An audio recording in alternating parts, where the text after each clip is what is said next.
గత కొన్ని సంవత్సరాల నుంచి కనిగిరి నుంచి కలగట్ల పోయే రోడ్డు మట్టి రోడ్డుతో ఉండేది.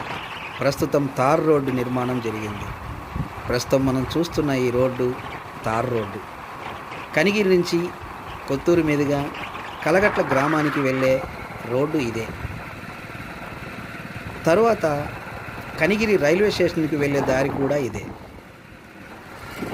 కనిగిరి రైల్వే స్టేషన్ నూతనంగా నిర్మిస్తున్నటువంటి కనిగిరి రైల్వే స్టేషన్కు వెళ్ళేటటువంటి దారి ఈ రోడ్డే. చాలా సంవత్సరాల తర్వాత మట్టి రోడ్డుగా ఉన్నటువంటి రోడ్డును తార్ రోడ్డుగా నిర్మించడం జరిగింది. ప్రస్తుతం మనం చూస్తున్న ఈ visual Kalagatla road. Kalagatla road, Kanigiri to Kalagatla road.